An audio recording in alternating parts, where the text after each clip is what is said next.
All right, it's Josh with Mac Builders. We're back here at the Northern Tier Counselling Center where we're putting a 2,500 square foot addition on to the building. And we're taping drywall this week, and we were thinking it might be something cool to show you some of the tools and tricks that we use for taping drywall. This is probably the first tool I'll show you that makes things much easier. And this is a automatic taping gun. So this is a hopper that we pump full of joint compound. We have to water the joint compound down a little bit to the right consistency so it flows nicely. What's cool is this thing dispenses the mud and the tape in one shot right down the wall. So that's what we've done here. You can see in the background. We did that yesterday. This one has fiber fuse on it. I'll get to that in a minute.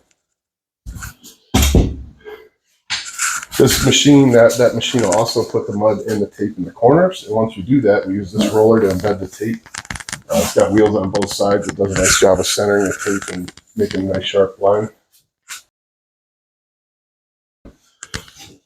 I would point out what we used to use before we had the automatic taper was a banjo.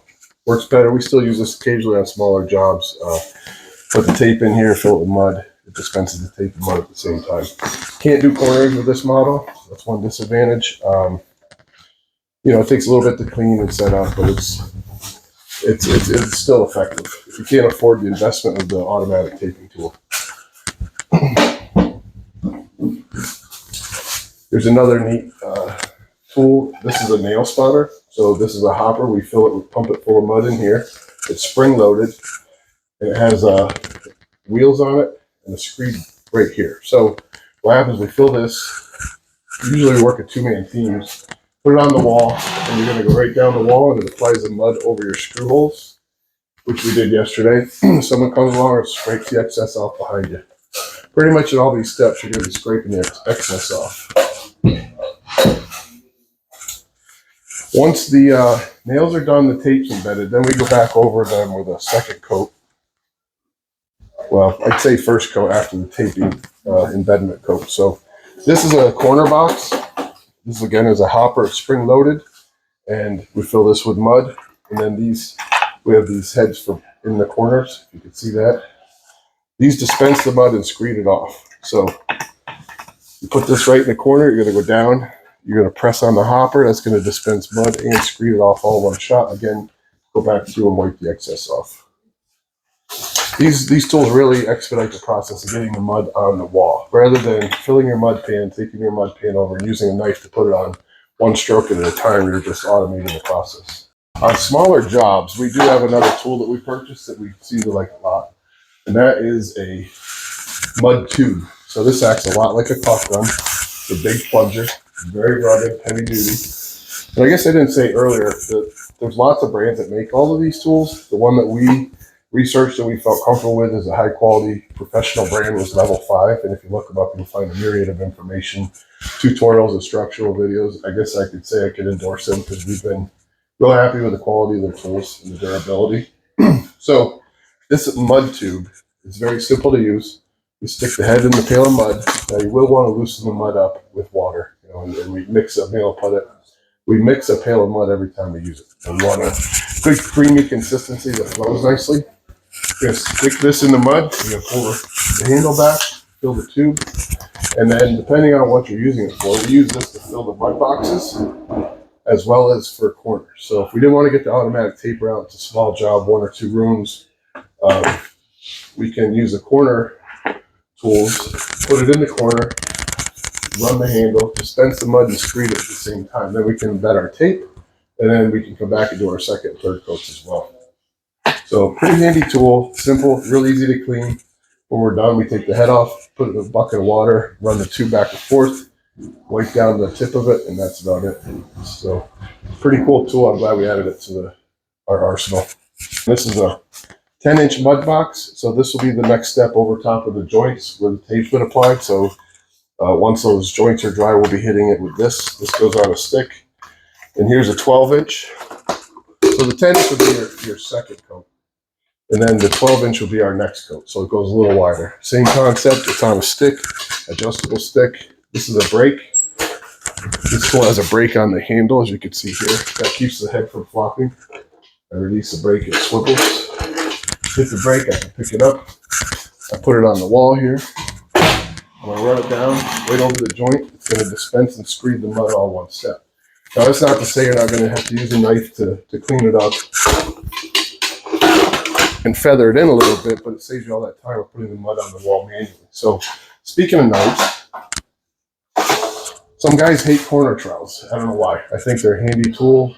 I like to use it if I'm setting by hand or just to set the tape in the corner and clean off some excess, and then I go back with my 6-inch or 10-inch knife and feather it in. But I keep it in my toolbox. It's a handy tool in my opinion. We like the stainless mud pans versus a plastic one. They just seem to clean up better. 6-inch knife, probably the most used knife I have. I keep this in my back pocket the whole time I'm mudding. It's good for tight spots. It's good for your screw holes. It's good for cleaning excess off and scraping once you run the tools. My favorite knife, though, is a 10-inch offset with a flex blade. I feel like I get really good taper with this. Good coverage. I use this for the wider joints for feathering in. They're the knives I keep. We have lots of other knives, lots of styles of knives, and they all have their purpose, but these are my most used knives.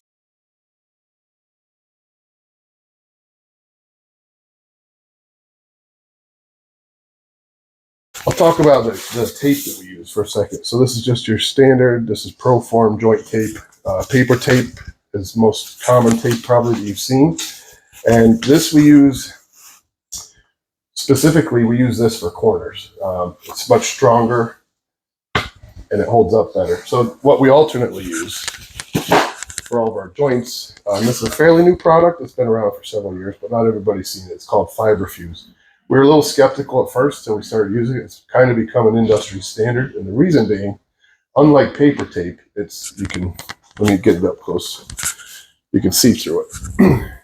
So what that does is you put the mud on the wall, you put the tape in it, the mud oozes through the tape, but it reinforces the joint with the fibers. But if you do get a dry spot or a bad spot, you just put mud over it. You get a wrinkle, you cut it out. It's very easy to tear, but it reinforces the joint. We have not had issues with cracking with this. Although we did have issues in the corners with it cracking because the knife would cut through it. That's why we use paper tape in the corners, fiber fuse on the regular joints. Disadvantage of paper tape is you get a dry spot behind there. Say you don't get the tape in the corner fast enough around the joint, you get a dry spot, you get an air bubble. You got to cut it out, you got to tape over it. And lastly, something that's come along in recent years that's become a very valuable tool. I mean, drywall backs sanders have been around for a while, but what's nice about this is it's cordless. So 4 amp hour DeWalt battery will get you a good 20-25 minutes depending on how heavy you're using it. Variety of grits, usually we start with 60 or 80, maybe go up to 120, more than adequate for drywall. So this gets hooked to, like, we use a HEPA vac, but any kind of shop vac that's set up for drywall dust, and it really decreases the amount of dust. As we all know, taping and sanding drywall is a messy process. Still is. This helps cut down on it. Saves your lungs a little bit of trouble. So that's it. In a nutshell, that's some of our basic tools that we've developed over the years to make it a little faster and easier process. I used to hate taping drywall, but I was really bad at it. Spent a lot of time sanding. Learned I don't like sanding. We take our time putting it on. And if you do that, you cut down on sanding considerably. So, all right, that's it for today. Stay tuned. I'm sure we'll have some more videos in the future. Thanks.